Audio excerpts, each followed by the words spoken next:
Shalom, family. For those of you who don't know, shalom means peace. We get a lot of people who are still in Christianity or not in anything who probably don't know what I mean when I say shalom. It just simply means peace. Peace, family. But anyway, we were having a conversation earlier today in which I think it's time for us to have these conversations. It's time for us to think about these things. It's been time, you know.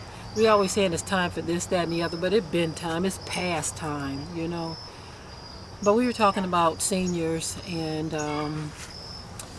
other low-income black people losing benefits, and it's coming soon. I believe one of my aunts, I believe my mom said one of my aunts have already experienced cutbacks or is about to.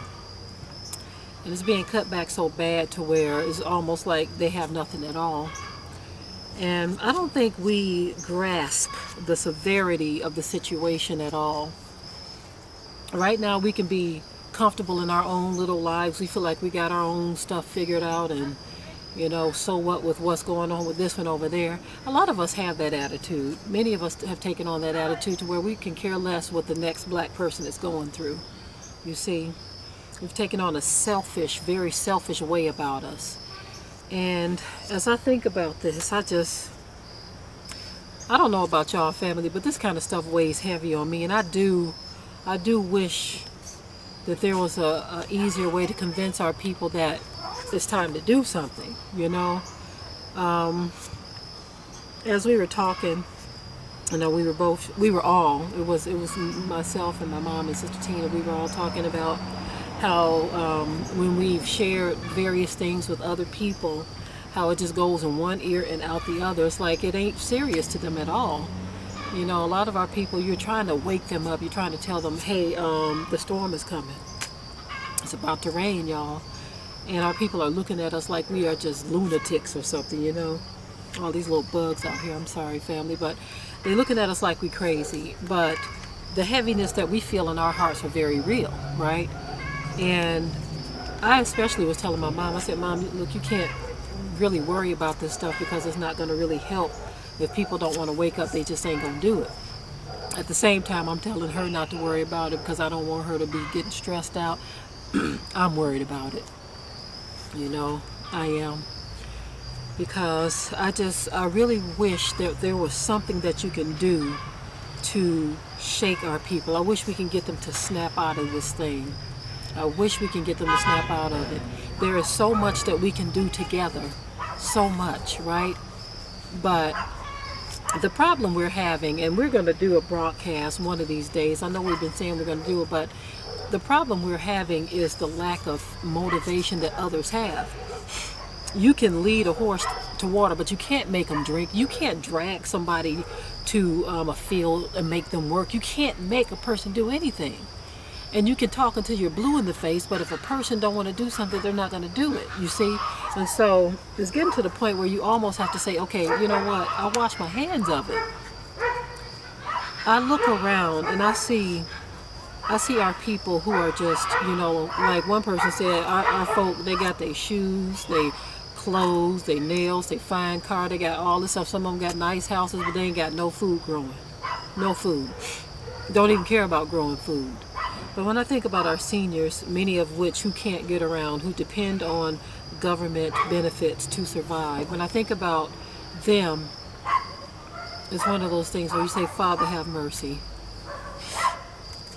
Black men, come on now. Husbandry.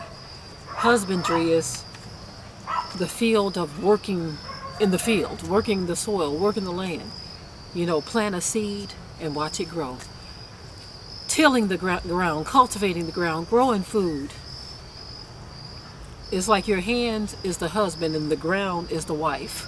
You know what I'm saying? Use your hand to plant the seed and watch it bloom. But we don't get it. I think I want to put together some type of challenge for our people. I don't know yet. I'm still trying to figure this thing out, family. I'm still trying to figure this thing out because I already know how things are going to play out because we love our families. We know we do. And all day long we can sit and say, well, I've been trying to wake them up and they ain't doing it, so forget them. All day long we can do that. But when it gets really real is when folk calling you up, they crying, they hungry, they don't know what to do. And you're listening to them, especially if it's your children, you know. You got grandchildren, mother, father, sister, brother. That's when it really gets real and reality will set in and you'll say, look, that's my family, they're hungry. Father, help us. We really need to snap out of this thing. I don't know what it is we have to do outside of praying and just continuing to cry aloud and spare not. But when we fast forward ahead, what if benefits are cut off and our seniors ain't got nowhere to turn? All of these vacant fields up in the city of Detroit or wherever you may be, there is a vacant lot in which I'm sure you can contact someone in the city and say, look, let us grow some food. You see, even if you don't have no land right now to grow food, family, look, I'm saying at least buy some seeds. Do something. The days of do nothing are just gone. They are gone. And I think we better start pondering more and more on what we must do. Kick that lazy person out of your house. If you the lazy person that's in your house, kick them out. Kick yourself out. Kick yourself out in the garden. You know what I'm saying? This ain't no laughing matter, family. You see how I'm getting all twisted up with my words? Because this stuff is getting very real. You know, when I think about my mom's sister, who she said she's trying to convince her to do something, at her age, I already know it ain't going to be much she can do. I already know. When I think about the older people in my family, I was really glad to see my husband's brother, Randolph. He was up there. He got a garden full of big collard greens and peppers and tomatoes and other things. And you know, they don't get around the best either, but they are out there handling their business, growing food, you know. But when I think about those who are doing nothing and those who don't even realize it's important to do something, those who don't even realize that the system is on its way out, that's where all of my concern comes from. And I want to put together a challenge. I don't know what it is yet, family, but I think we need to challenge ourselves to save our own lives, to save our own selves, because things are about to get real hectic in this country. A lot of other countries are already experiencing this hectic living, this struggle. So what makes you think that you are exempt from this? Things are about to get very real, and we need to snap out of this dream that we're in. Your dream is about to turn into a nightmare, family. Okay? It's about to turn into a nightmare. Yeah, right now we can sit back and we can talk about, well, I've been trying to do this and I've been trying to do that. Right now, let's just talk. Let's just talk. Get yourself some seeds. Just do something, family. Do something. Food stamps are running dry. You see, a lot of people are getting cut down or cut back or cut off completely, you know. You don't want to sit back and wait. You don't want to tell a hungry child that there's nothing I can do. Listen, family, listen. If we put our minds together, if we put our minds and our thoughts in the right place, and I'm not talking about nobody who want to just come and live off of somebody else. I'm not talking about that. You know what? See, that's one of our problems too as a people. You got everybody who want to ride on somebody else's back while they sit back on their behinds and do nothing. That's why a lot of people are to the point they don't even want to help black folk. You know? Because it's almost like you know what you're going to get out of it. Nothing. You're going to get people who are going to have these nasty attitudes. People who want to sit back and they get angry at you for even asking them to do something. asking you to help out, asking you to pitch in. Our folks, it's so funny, it ain't even funny. It's a shame when you're trying to help somebody and they don't see that you're trying to help them, and they actually look at you like you're the enemy. That's the kind of stuff that make people just shut it all down and say, look, you know what? Fend for yourself. That's where that comes from, because too many of us have been in the situation before where we were trying to help somebody. You see? And that person don't want to help themselves. They want you to do it all. The scripture says if a man don't work, he don't eat. And guess what? If a woman don't work, she don't eat either. I think, if I'm correct, that scripture didn't say man or woman. It just said if a person don't work, they don't eat. Simple as that. And that's what it boils down to. The Most High didn't play with us. We weren't no lazy bunch of do-nothings back in the day. That's why I was very strict. If you don't work, you don't eat. If you can't lift your hand to do no work, you can't lift your fork to feed your face. Because work means you eat. No work means you don't. You see? So it's about to get real, very real, right, family? It's about to get very real. And you're going to start to hear the conversation change coming from various people, because we know how real it's about to get. I want to talk to my husband. I want to see what kind of challenge we can put forth, because I want to put ourselves in the same challenge, because we love our family. I love my children. I wouldn't want to look in one of my kids' eyes, and if they say, Mommy, I'm hungry, and there's nothing I can do about it, I wouldn't want to face them like that. You see?